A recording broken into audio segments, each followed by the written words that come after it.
Usa ka pagtuo, usa ka tingog, usa ka katawhan.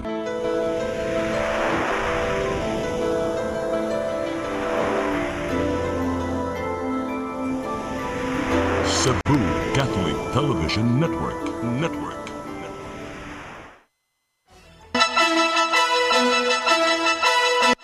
Uluhan sa mabalita sa Sari 47. Lalaki nga nang hulgang bombahon ang COMELEC gidakop sa NBI 7. Outgoing Governor Gwen Garcia makapadayon sa Kapitolyo human mi-issue ang Court of Appeals sa TRO bahin sa iyahang suspension. 15 ka mga balay gidemolish sa dakbayan sa Lapu-Lapu. Mga residente wa masayod nga dunay notice. 17 ka mga Taiwanese nadakpan sa NBI human girunda ang ilang scam hub sa dakbayan sa Sugbo. Sugbo, Kabisayan ug Mindanao, Pilipinas ug katawhan kutos maabot sa tong Sibya sa tibuok kalibutan mayong hapon. Live kita karon sa CCTN Channel 47 ug kini ang tulumanon sa nagunang kasayuran nga angay natong masayran. Sa nga ni Attorney Danica Caballes, ako si Dennis Tabar ug kini ang Sayri 47.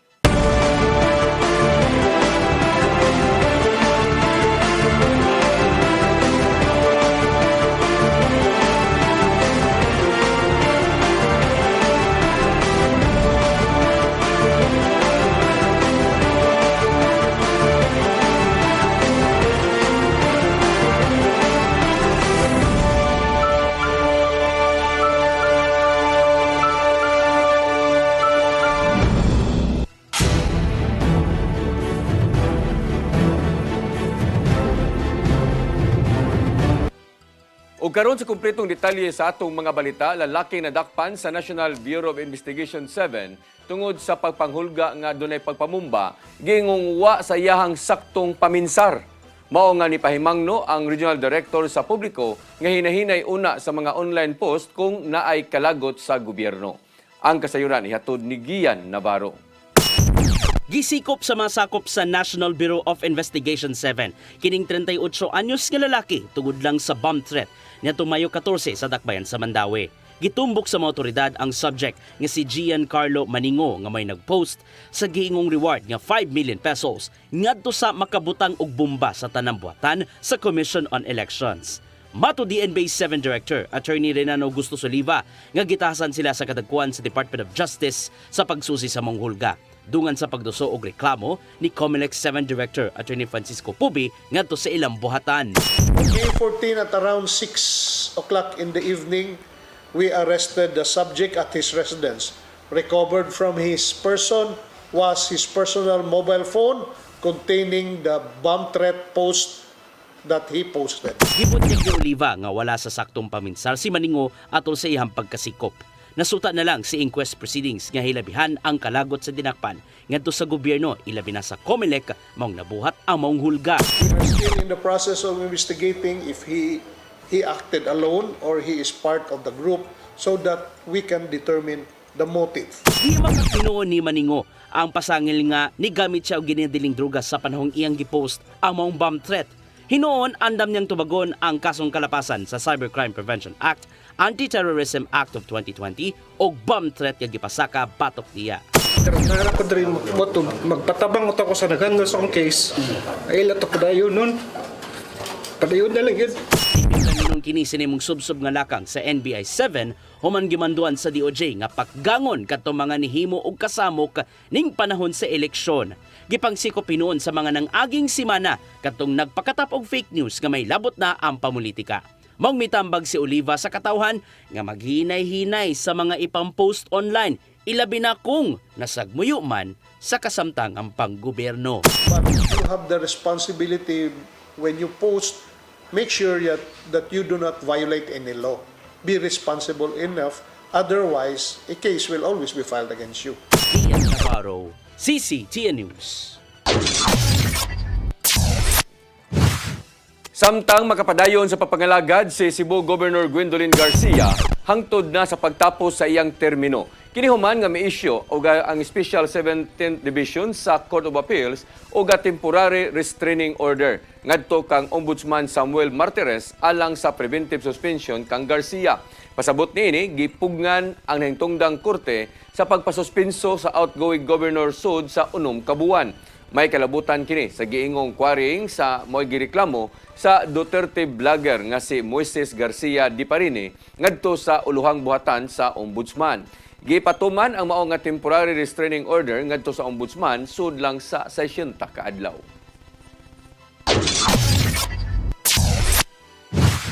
Nangulikta o ebidensya ang kampo ni kanhi Mandawi City Mayor Jonas Cortez alang sa isang nga electoral protest sa resulta sa eleksyon. Matod ni City Administrator Attorney Jamaal James Kalipayan nga ang legal team ni Cortez nga nagdumala sa mao nga reklamo o wa pa siya masayod kung kanus-a formal nga isang-at. Gireklamo sa kampo ni Cortez ang resulta diin proklamar si Mayor Junkie Uwano, kuna Mayor-elect Junkie Uwano. Matod sa kampo nga adunay giingong pagpanika sa eleksyon, pinagi sa electronic manipulation, vote padding ug ang mga panga-imposible nga namugna nga datos. Gireklamo nga dili muminos 14 ka mga cluster precinct kung ngano nga nakuha og boto nga mas labaw pa sa rehistradong botante ug sa aktual nga nibotar sa maong adlaw. Kontrata sa mga empleyado nga mga job order sa Mandawi City Hall kutob na lang sa Hunyo 30. Subay na usab sa pagproklamar sa bag-ong administrasyon. Bisan pa man ini, giyawhag sila sa pagpadayon sa pag-report sa trabaho hangtod sa maong adlaw. Ang kasayuran ihatod ni Mary Rose Sagarino. Iauhag ang mga job order nga empleyado sa Mandawi City Hall sa pagpadayon og report sa trabaho og humanon kung unsa man ang gikinahanglan pangatapuson.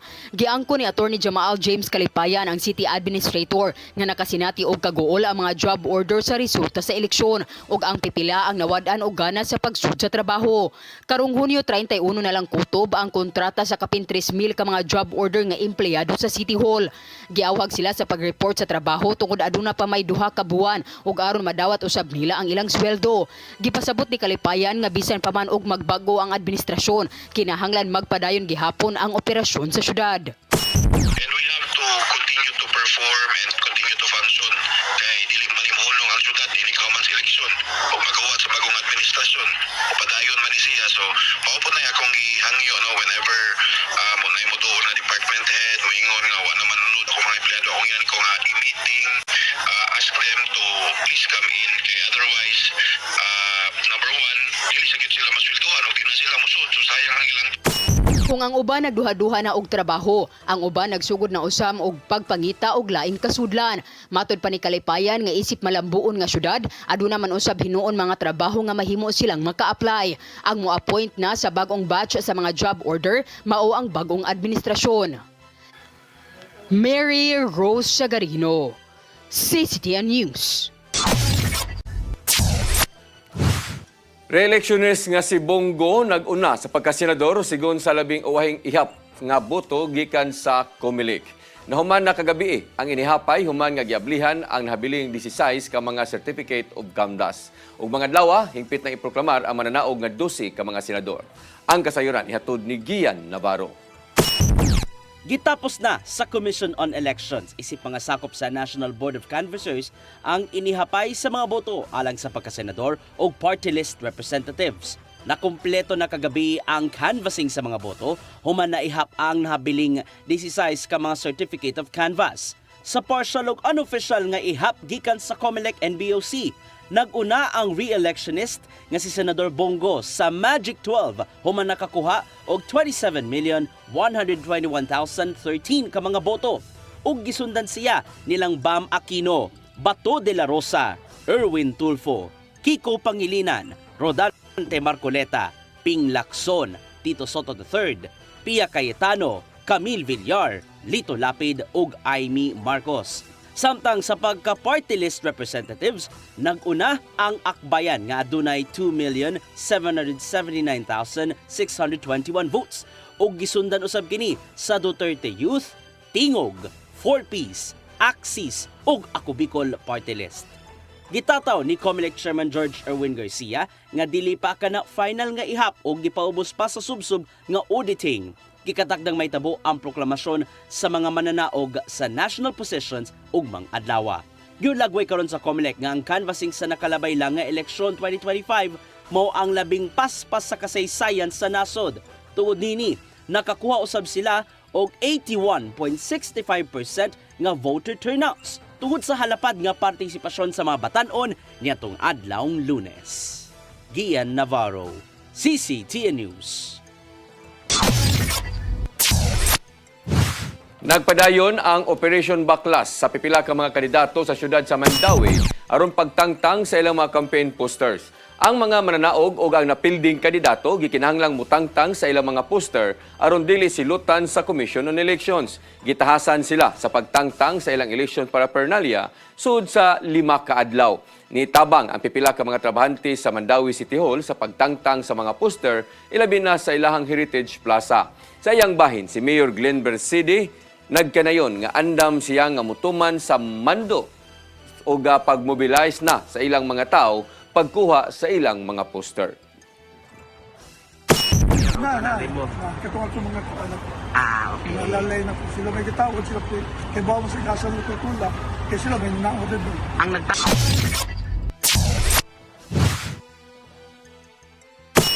Musunod, 15 ka mga balay gidemolish sa dakbayan sa Lapu-Lapu. Kanaguban pa mga balita sa bagbalik sa Sayri 47.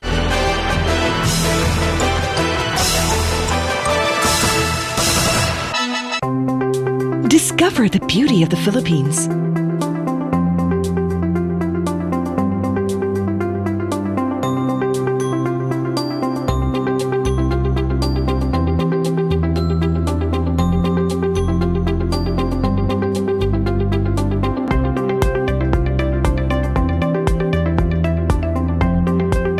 With Philippine Airlines, the country's flag carrier.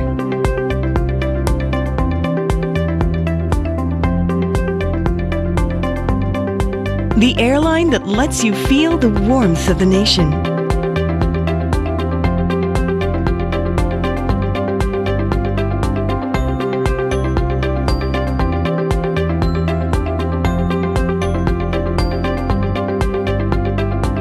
Mabuhay!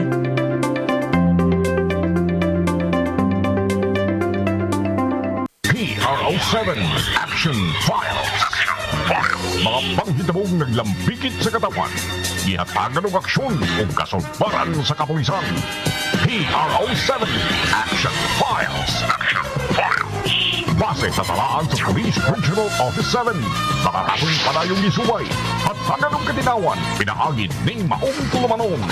PRO7 Action Files. Abang kaninyo sa Police Regional Office 7 o NTV CCTN.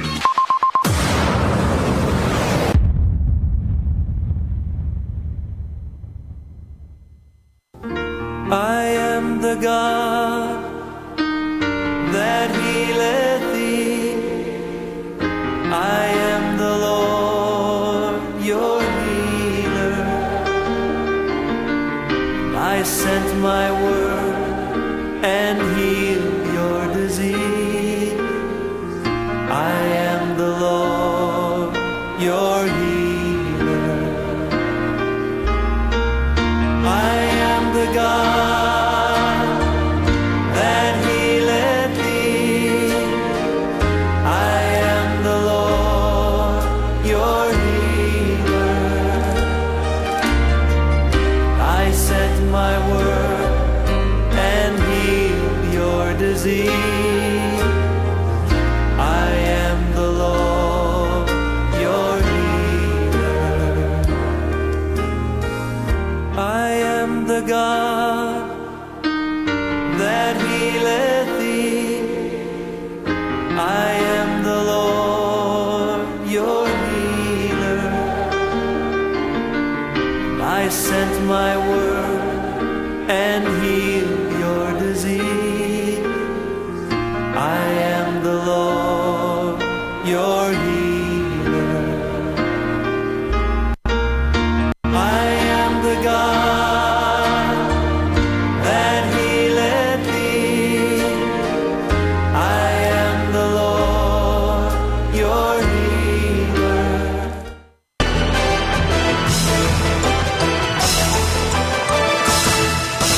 sa atong mga balita, hepe sa Police Regional Office 7 mihimo og kinalit nga bisita sa mga police station sa lalawigan sa Sugbo taliwa sa lawom nga kagabhion.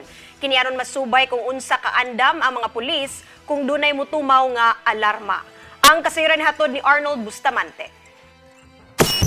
Karon masiguro nga padayon nga mihimo sila nga paghatag sa seguridad ng kapulisan sa lalawigan sa Sugbo, misuroy ang hepe sa Police Regional Office 7 nga si Police Brigadier General Rodrigo Maranan sa mga police station sa kalungsuran ug syudad.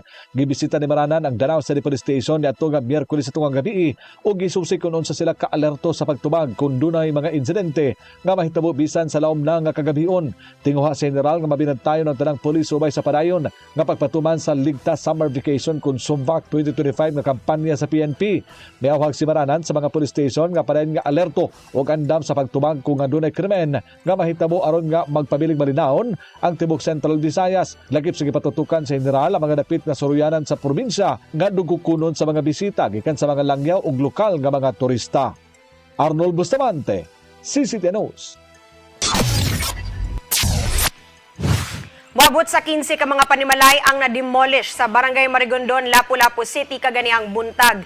Matod sa mga apektadong residente nga nag-abang sila sa maong luna, apan wa sila'y nadawat nga notice sa wala giguba ang mga balay. Ang kasayuran hatod ni Crystal Joy Pelerca. Igo na lang nga nagbantay sa mga nasalbar nila nga mga gamit sa dihang naabtan sa CCTN News Team si Maria Liberty Infante uban ang iyang usa ka anak nga naghilak sa kapait sa ilang nadangatan. Usa ang ilang panimay sa 15 nga na-demolish kaganihang buntag sa sitio Kalubihan, Barangay Marigondon, Lapu-Lapu City. Si Maria ug ang iyang pamilya walo na kabuan nga nagpuyo sa mong dapit. Nag-abang na sila sa luna ang gibarugan sa ilang panimay. Matod niyang pasado alas 8 sa buntag samtang sila namahaw, sa dihang nakadungog na lang sila og mga paglagubo. Sa ilang pagawas, didto nila nasayran nga gipang demolish na ang panimay sa ilang mga silingan. Matod niyang dili man sila magmagahi kung ugaling sila papahawaon. Apan usa sa iyang gikasagmuyo kay wa sila gihatagan og notice pila ka adlaw sa wa pa ang demolition aron ta makapangita sila og laing kabalhinan. Kung gid sila abiso gud kay kung naalang gid sila abiso ngano gud tawo di may mangitag bay. Kalit man kayo ilang kuan gud. Mingon ko nga ngano ngayon man ang gubaon isa kana guba kay pwede bang kami mo guba na kay mamalhin man midi man may mangangkon ang yutaa. Apan gidugang niya nga ang nagpasiugda sa demolition ni Butyag nga nisuway sila sa paghatod og notice apan wa lang makasulod sa mga panimay. Nihatag ko na sila notice pero di lang ko na sila kasulod. Wala usay ako diri ma'am kay home service akong trabaho kay bitisian ko. Usay isulukit ba nila diha o para notice na sa imo o kay na demolition diri. Wala igura sila kay di ko na sila kasulod diha. Ang istorya nila di lang ko na sila kasulod. Nihatag ko na sila demolition. Samtang dakong katingan na lang ni Levi Beltran, 59 anyos, sa dihang naguba na ang iyang panimay sa iyang pag-abot. Matod niyang gikan siya sa Meco aron ta magpataod og kuryente. Abot na mo din nagguba naman sila sir. Motong akong asawa, kay high blood man na. Akong nakulbukuyawan lagi ko sir nya ingon pud ko sa kuan nga. Haluoy mo sa amo ang tao noy wala kaming kapuyan. Si Maria og Levi parehong wa makahibaw sa hinungdan nga kalit nga pag-demolish sa ilang mga panimay. Sa pagkakutlo ning balita, wa pa makuha og habig ang tag-iya sa mong luna. Apan hinuon gihangyo una ni Mayor Junard Hongchan ang mga nagdemolish nga dili lang una gubon ang mga atop aron nga aduna pay kapasilungan ang mga apektadong residente sulod lang sa 5 ka adlaw aron nga kasamtangan silang may mapuy-an samtang nangita pa sila og kabalhinan. Samtang ang City Social Welfare and Development Office ni Pasalig nga mohatag sila og tag 30,000 pesos nga financial assistance sa mga apektadong residente. Crystal Joy Pelerca, CCTN News. Nasakmit sa mga sakop sa Department of Veterinary Medicine and Fisheries ug mga otoridad ang mga isdang pinabuthan nga mikantidad og 72,000 pesos. Atol kini sa hiniusang operasyon uban ang Cebu City Police Office ug Cebu City Transportation Office kagabi sa C. Padilla Street ning Dakbayan sa Sugbo. Mato ni DVMF Head Alice Utlang nga gigamitan og dinamita ang mga isdang nasakmit aron mabaligya sa merkado. Nasayran nga multahan ang nakalapas ni ini og 252,000 pesos alang sa first offense. Usa ka language training center nga nahimutang sa Barangay Paho, Dakbayan sa Lapu-Lapu ang gisirad-an sa Department of Migrant Workers uban ang Piso Lapu-Lapu kaganina nga buntag. Matod ni Peso Manager Kim Francisco nga nagpahigayon ang maong buhatan og illegal recruitment base sa nahimong surveillance sa DMW. Hinuon wa pay reklamong nadawat gikan sa Lapu-Lapu branch apan gisirad-an na ang mao nga tanang branch niini sa mao nga training center aron way mabiktima. Nasakmit atol sa operasyon mao ang mga computers, mga dokumento ug uban pang mga paraphernalia sud sa mao nga training center. Una siguro nga ikuan murag on a per month basis natin sila redundancy program almost on a monthly basis kay may ibang mga ipangkuhan nila mga orders nga di yung kaabot sa expected nilang manpower. So muna kinahanglan sila magpagamay ng manpower.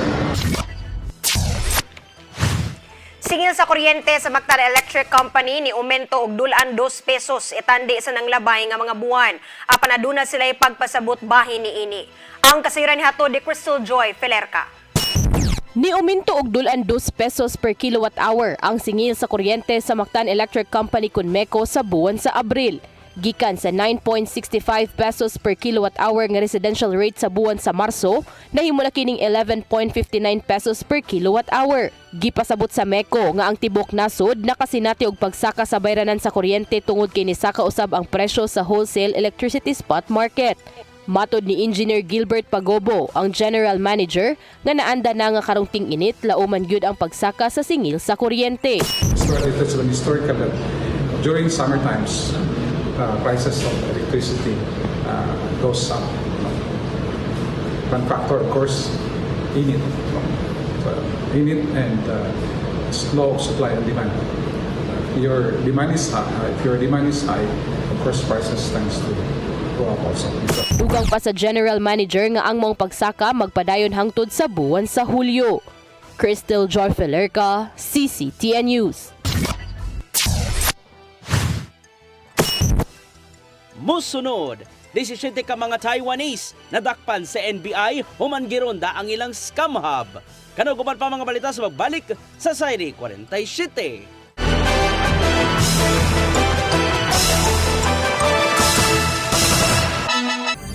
Ito ang programa kung saan magko-collaborate ang ating mga ozone na doctors para ibahagi ang kanilang kaalamang medikal. I believe with all my heart that the Lord is allowing us to understand that He's the one who are extending this life and we have to really take care of our body. Yes.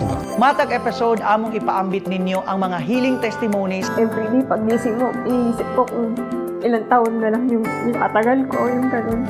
This is your path to a new start. OzoneMed Wellness Clinic New Start. Napapanood every Saturday 8 to 9 a.m. Og ang replay airing matag Miyerkules, 1:00 hangtod 2:00 sa hapon. Dinhi lang sa CCTN Channel 47.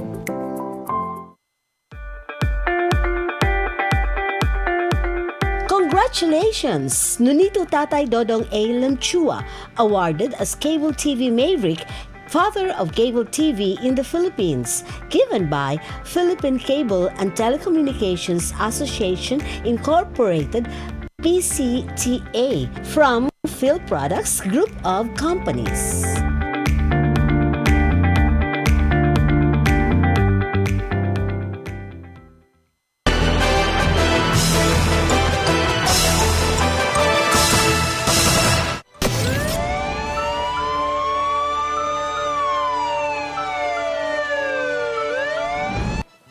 Balik sa atong mga balita, gisikop sa National Bureau of Investigation ang 17 ka mga Taiwanese sud sa giingong scam hub sa dakbayan sa Sugbo. Adunay giluwatang warrant of arrest gikan sa korte ang unom kanila tungod sa managlahing kaso. Ang kasayuran ihatod ni Gian Navarro. Nadakpan sa masakop sa Uluhang Buatan sa National Bureau of Investigation ang 17 ka mga Taiwanese sulod sa ka exclusive subdivision sa dakbayan sa Sugbo niadtong Mayo 15. Nabdan sulod sa gironda nilang scam hub ang 16 ka mga lalaki ug usa ka babay. Sa mong gidaghanon, unom kanila ang adunay warrant of arrest sa ilang nasod. Resulta kini sa hiniusang operasyon sa Cybercrime Division, Special Task Force o Taiwanese Police Attaché. Matod sa Executive Director sa Cybercrime Division nga si Attorney Van Angluben nga nagagikan sa sindigatong Four Seas Gang ang maong mga dinakpan. Mong organisado ang ilang mga modo sa pagpangilad. Apil na ang gitawag nga romance scam diin. Halos na mga edad ang ilahang nga biktimahon. Nangyayari po through cryptocurrency exchange and it's coming in and out of Taiwan and the Philippines. So there is also a possible aspect of money laundering that the Special Task Force and the Cybercrime is yet to identify. Nasunod sa ilang investigasyon nga nagagikan sa mga silingang nasod sa Asia ang mabiktima sa ilang modus. Hilabihang kasikreto ang ilahang operasyon sulod sa mong subdivision diin, dili basta-basta ang makasulod. Natultulan hino nila ang illegal nga operasyon, human nga nagbook og tiket ang usa sa mga pinangita sa balaod, gikan sa kauluhan paingon sa Sugbo. That's how we face them. And also with the help of our military units and the Taiwanese National Police, we've able to identify and nag-locate natin kung saan nagmumula yung mga signals ng mga scamming activities, especially yung mga nangyayari sa Taiwan. Gikumpirmar sa Taiwan Police Attaché nga si Matt Shen nga nagatubang ang unom ka mga most wanted persons og kasong money laundering, conversion ug may kalambigitan na sa illegal nga drugas. Gipaabot na lang nila ang deportation order gikan sa mga hingtungdang ahensya sa higayong ipaubos na sa inquest proceedings ang mga dinakpan sa Bureau of Immigration. We have a facial recognition system. So as long as we can have the photo, then we can identify the person. So that's what we did.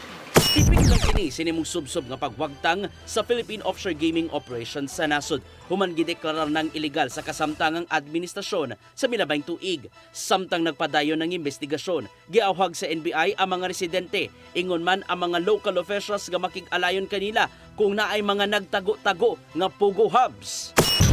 We are looking to the possibility na meron ng silang mga, let's say, padrino and other connections with local officials.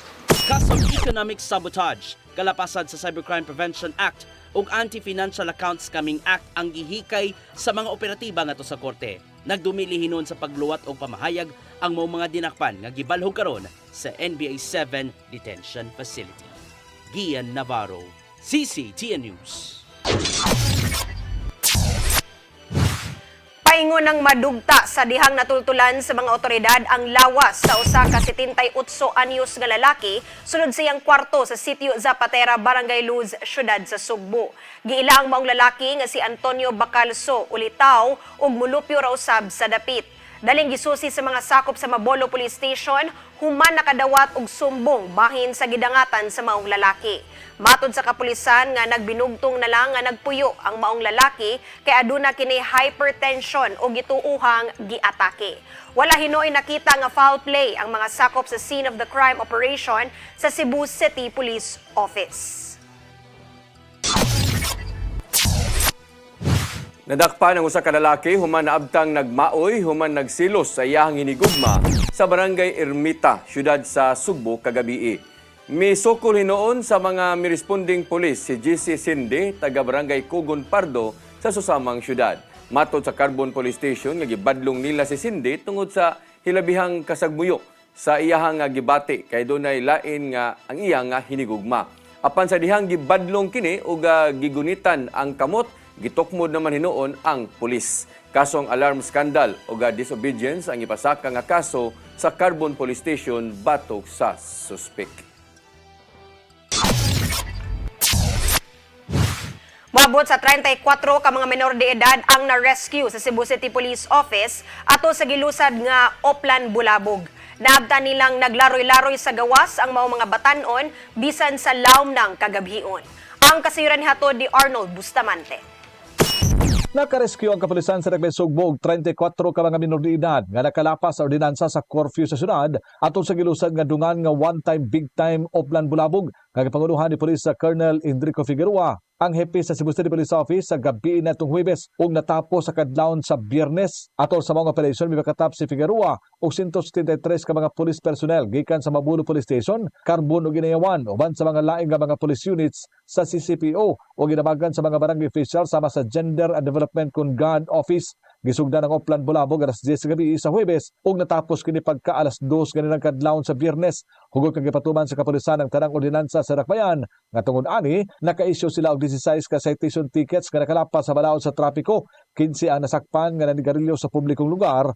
25 ka mga tao ang naglatagaw lang sa gawas nga walay katuyuan ug 18 aga nag-inom sa karsada. Mato ni Figueroa nga pinaagi nining Oplan Bulabog, mamahimong malinawon og hapsay ang mga sudlunong bahin sa kabaranggayan sanglit mahipos man ang mga badlungon sa ilang lugar panahon sa kagabion. Dilinaw niya mahadlok ka mamauli kadtong nanarbaho sa gabi ug mamauli panahon sa kadlawon tungod kay nahipos naman ang mga kriminal diha sa kadalanan.